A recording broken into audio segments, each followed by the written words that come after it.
All right, this video is for Introduction to Visual Basic, Shasta College, Fall 2020, and this is Programming Challenge 8-6, Adding Students to a Club. And this is the parameters. Adding students to a club. Programming Challenge 5, back in Chapter 5, you created an application that added students to a club. So we're going to use the old application and make a new one. As you recall, this was accomplished by copying each student's name to a list box containing all available students to a list box names of the club members. For the assignment, add a combo box containing the names of 4 different clubs. When the user selects the club from the combo box, the club membership list box must show only the members for the selected club when the user adds new members to the club. The membership list for the club must be kept in an array or list so that it can be recalled if the user should select the club name at a later time. Any student may join multiple clubs, but each club cannot contain duplicate names. We will assume that it uses students. The sample data is unique. Shows the interface for the new application. The user selected Honors Club in the combo box. The list box on the right. The form displays the members of the Honors Club. The user can add members or remove members. In 8-5.2, the user has selected a different club, the computer club, so the list of members is different. If the user were to select the Honors Club again, the same members from the list would show up and not appear.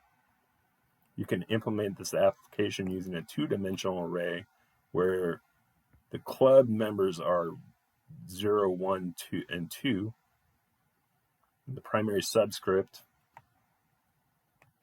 and the member index from the list box is a secondary subscript. Let's call this master array. You can use a single dimension array to keep track of the names, which the students find helpful. So this is what we did in programming in Chapter 5 for the adding students to the club, but this is how they added a combo box list, and then they're showing the list for the combo box. So what I did here is I did it a little bit different than that. So I added the combo box. I didn't put anything in the controls in the collection here. There's nothing in there. So we do that on the form load event. We got the add selected. So I changed this in the property down selection mode. So in Chapter 5, we had it multi-simple or multi-extended. I changed it back to 1. And then in here, I think I left it at multi-extended so you could delete as many as you wanted. I added 2 new buttons because it says to save the students to the club list. So I put that button on there, even though after it saves, it automatically runs to save the students. Then I added another form that shows the student clubs, and I also added the exit form. So I added a global module. I call it global variables. Oh, that's that. I'm not using that. I call it globals. Here it is. And these aren't actually used, but I left them in there if I was going to use global variables. And then I made an array called club here, the string, and then I put them all as the computer club, honor club, chess club, athletic club. I think I added the golden arrow club too, because that was in the video. So I made 5. And then a read only for club names. It's the same variable. It's 2 different variables, but it does the same thing. So I made another form called display form, which has another list box, and this label changes to whatever club you select from the combo box. You got display students. So when this form loads up, it should display the students, but you can also click this and it displays the students again. And that goes back to the students form, and that closes the form. So if we run it, let's see how this works.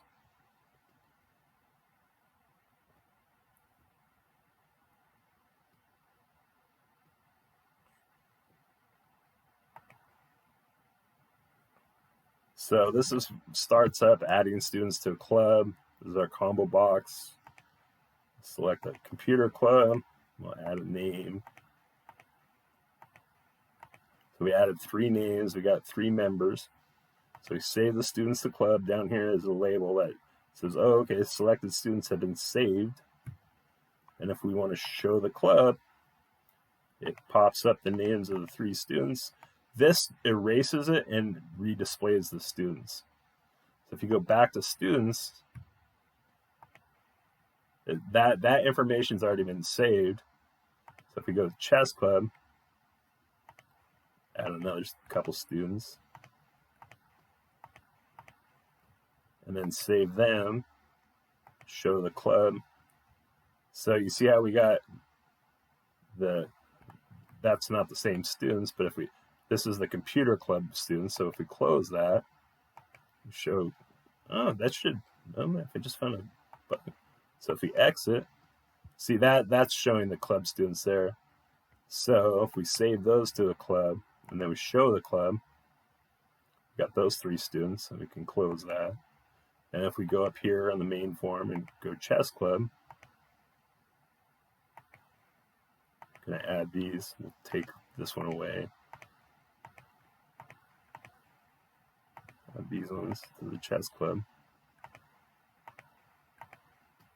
Save students, show it. So now we got the chess club students. So if we close that, I want to go to the honors club.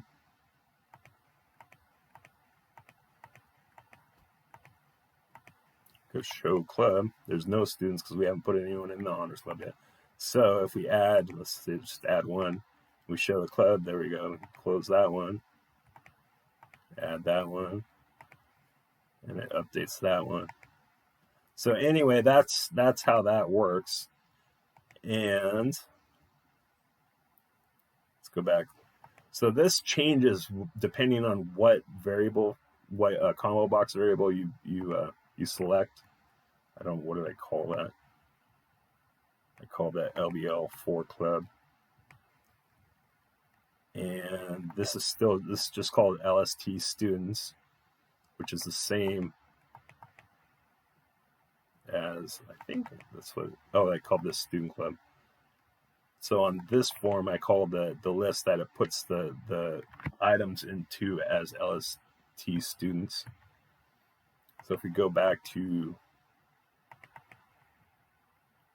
club, the first thing we do is double click here because that's our load event.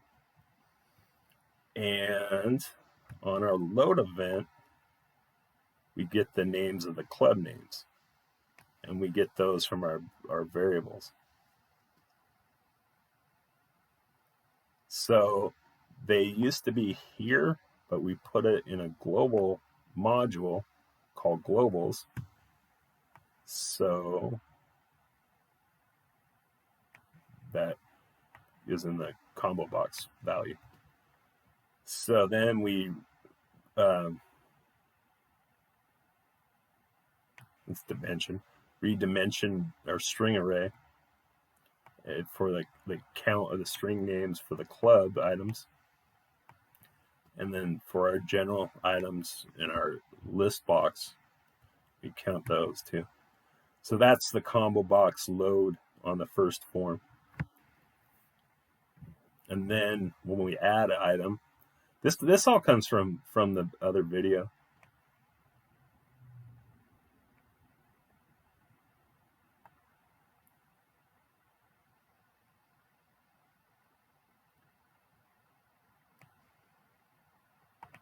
And this is the part that saves the items of your list box right here. So it's for int count to list students name student club dot items count -1, and then it takes the enrollment numbers and puts them into a string. And this is where members 1 text on the down at the bottom, all members are copied to the array. So that's down here in the status strip, which is this here. So if we go back and look at it, and you can switch between the view and the code by just pressing F7. This is stuff I took out there. And then this is the remove. Checks if there's nothing selected.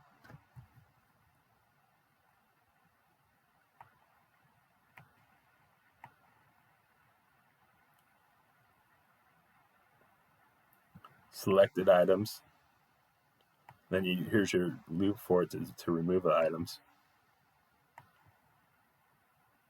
Removes a selected item, and then puts at -1 for your count, and then puts the members, it diminishes that by 1 too. And puts the number of members here. And here's our exit. Close. And here's our button save, which saves all the items again to our master array, which is here. Actually, that's not it, it's here.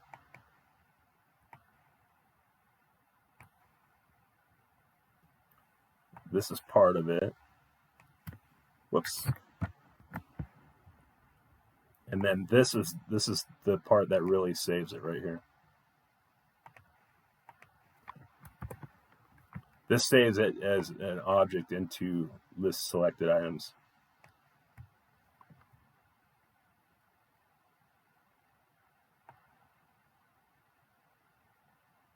And this saves the number of students that have been rated. So save and display after items is saved, adds them to the club names. Puts the label text at the bottom. Selected students have been saved. And then this is when you want to show the clubs down at the bottom right. So dim the form variable as a new display form, and then show the dialog for the display form here. And that's everything. So in the display form, do the onload event again. And this is important for this. So when you're putting your items from your list box into your list box, you need to do a for each loop here. So on the load event here, this is our LBL text, which gets from our forms, from our first form, and our clubs text, gets whatever we selected, and puts it into our LBL club, for club, up top. So that puts the student club name at the top of the form. And then it's the selected items from our first club form, from our general list of selected items. And then it has an index as an integer from our student clubs. And then make sure that not more than one is selected here. And then this is what actually puts each item into the student list, the list box on the second form. So that's a for each loop. And then you just put LST students, your items, you add. I just made a variable called name. So it adds a student name here. And then you're in roll size, add 1 to it, and then do that for each one of them. This is all stuff I was working with some other stuff, so I just commented this out. This none of the stuff you need here. So that's the load event. That's what loads the names into the list box of the names that you put into the club. And then this is your close button. And then your back button. So when you want to go back from your student form, first you do a hide.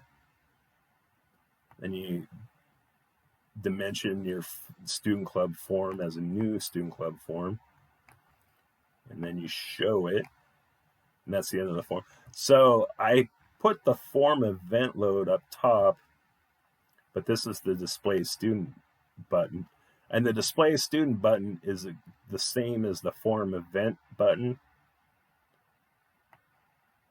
Puts the name of the club up top.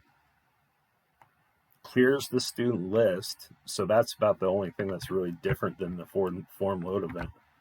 So you clear the names out of the list before you add the names back into the list. These are the same.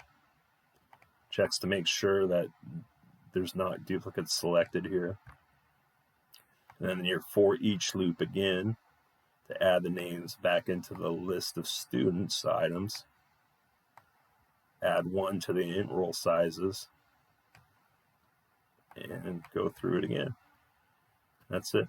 So I'll run that one more time so you see how it works. So it starts here.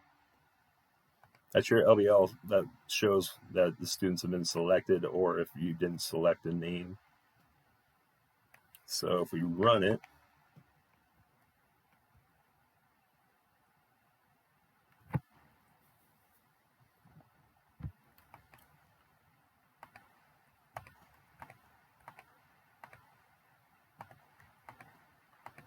save it, then at the bottom, you got students selected and all items copied to array at the bottom.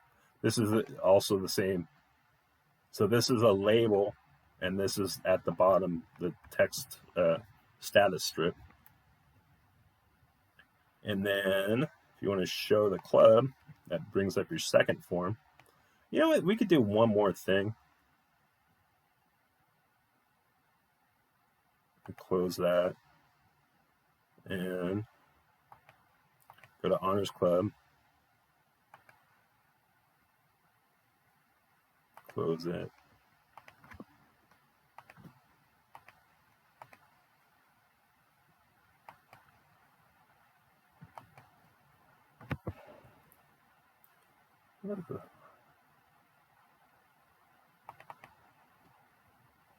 One thing.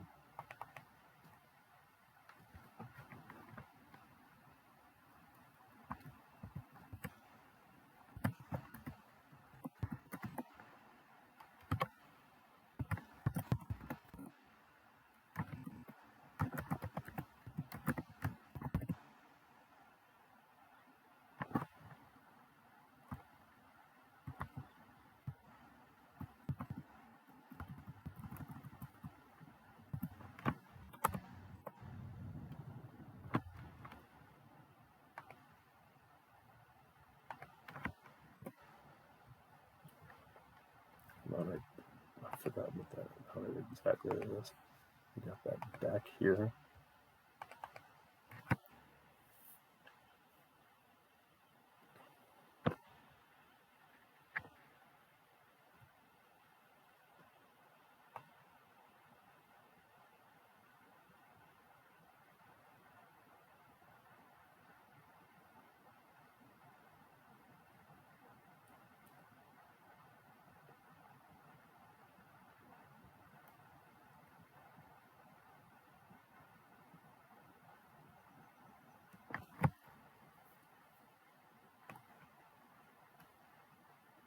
Put that in here? No. Might have.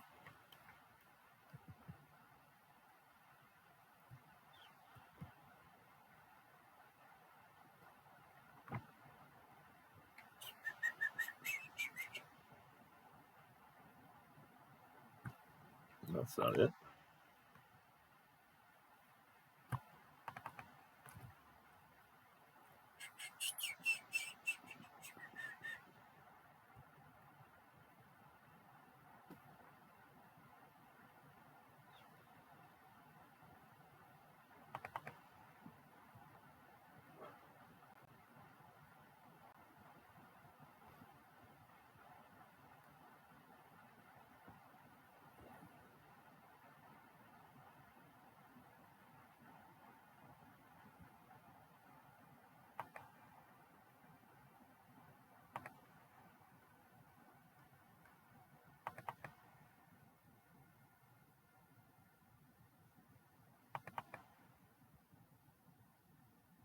Yep, I did. All right, that's it. So that was what I was looking for. So what I wanted to do, this should have been, this center is the current form. Me dot.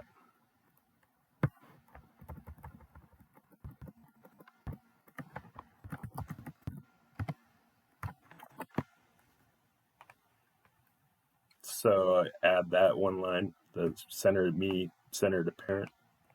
Add that one too. Add that to both the display form. Put that on the form load event.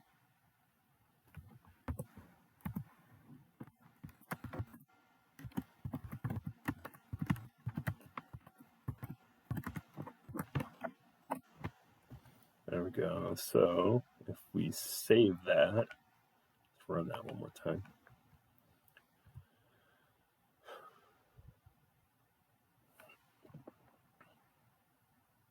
There we go. Now it's centered on the screen.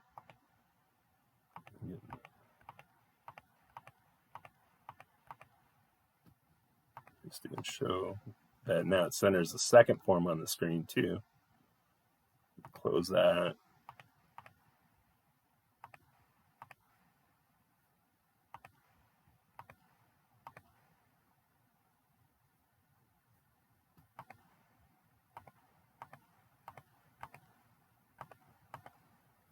There we go.